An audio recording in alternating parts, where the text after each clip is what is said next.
হাসনাত আব্দুল্লাহ, আনাস ফেরদৌস, ফাহাদ হোসাইন ও নাসির তামজিদ, তাদের মধ্যে মিল কোথায় জানেন? তারা সবাই দেশের জনপ্রিয় অনলাইন শিক্ষক। কেউ করেন রাজনীতি, কেউ বানান কন্টেন্ট, কেউ আবার উদ্যোক্তা হয়েছেন। তবে এসবের আগে তারা শিক্ষক হিসেবে পরিচিত। এদিকে ডাকসুর স্বতন্ত্র ভিপি পদে দাঁড়ানো শামীম হোসেনও একজন শিক্ষক। দেশের জনপ্রিয় অনলাইন শিক্ষকদের সম্পর্কে বিস্তারিত জেনে নেওয়া যাক। শুরুতেই হাসনাত আব্দুল্লাহ। দেশের বেশিরভাগ মানুষ তাকে জুলাই আন্দোলনের একজন সমন্বয়ক ও পরে এনসিপি নেতা হিসেবে চিনেছে। তবে রাজনীতির আগেই হাসনাত শিক্ষক হিসেবে প্রতিষ্ঠিত হয়েছেন। তিনি ছিলেন ঢাকা বিশ্ববিদ্যালয়ের ইংরেজি বিভাগের শিক্ষার্থী। তার কাছে এ পর্যন্ত অসংখ্য শিক্ষার্থী ইংরেজি পড়েছে। আগে তিনি স্কুল অফ এক্সিলেন্সের অনলাইন ক্লাসগুলোতে নিয়মিত ছিলেন। রাজনীতিতে নাম লেখানোর পর সেদিকে আগের মতো মনোনিবেশ করতে পারছেন না। তবে শিক্ষকতা পেশা এখনও তার রুটির জায়গা। মূলত অনলাইন ক্লাস করিয়েই তিনি আয় উপার্জন করেন। নিজের বিভিন্ন বক্তব্যেও হাসনাত এই সম্পর্কে বলেছেন। অনলাইন শিক্ষকদের মধ্যে আরেক পরিচিত নাম শামীম হোসেন।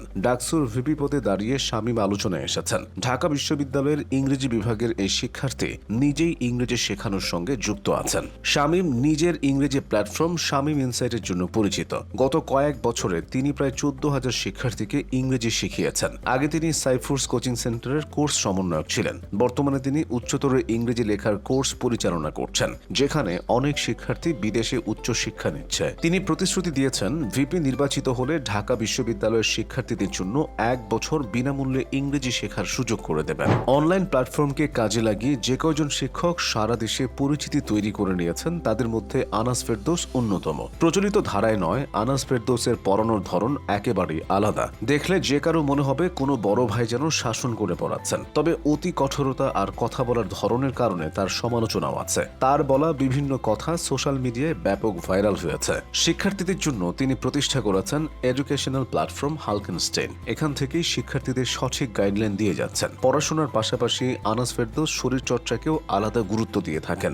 নাসির তামজিদের কথাটা বলাই হয়নি। এখন তাকে সবাই একজন কন্টেন্ট ক্রিয়েটর হিসেবে বেশি চেনে। তবে এর পাশাপাশি নাসির তামজিদ শিক্ষকতাও করেন। ঢাকা বিশ্ববিদ্যালয়ের ইংরেজি বিভাগে অধ্যয়ন করা এই শিক্ষার্থী পড়াশোনার পাশাপাশি 10 মিনিট স্কুল, সাইফোর্স এবং জয়কলি সহ বিভিন্ন অনলাইন অ্যাডটেক প্ল্যাটফর্মে ইংরেজি শিক্ষক হিসেবে যুক্ত ছিলেন। এছাড়া তিনি সরাসরি এসব প্রতিষ্ঠানের বিভিন্ন শাখায় সময় সুযোগ অনুযায়ী ক্লাস নেন। 2020 সাল থেকে এ পর্যন্ত তিনি কয়েক লাখ শিক্ষার্থীকে পড়িয়েছেন। তার ক্লাসগুলো যারা ফলো করে তারাও খুব সহজভাবেই ইংরেজি রপ্ত করতে পারে। তাই অ্যাডমিশন স্টুডেন্টদের কাছে নাসির তামজিদের জনপ্রিয়তা আকাশচুম্বী। আসা যাক ফাহাদ স্যার প্রসঙ্গে। তিনি শিক্ষার্থীদের জন্য একাধারে শিক্ষক, অভিভাবক ও মোটিভেশনাল স্পিকার। পড়ানোর পাশাপাশি শিক্ষার্থীদের বিভিন্ন দাবিতেও ফাহাদ স্যার সরব হয়ে যান। ক্লাসের ফাঁকে ফাঁকে তার বলা কথাগুলো এক একজন শিক্ষার্থীর জন্য অনুপ্রেরণা ও উদ্দীপনার। দেশের অনলাইন শিক্ষাকে যারা এক ধাপ এগিয়ে নিয়ে গেছেন, ফাহাদ স্যার তাদের মধ্যে অন্যতম।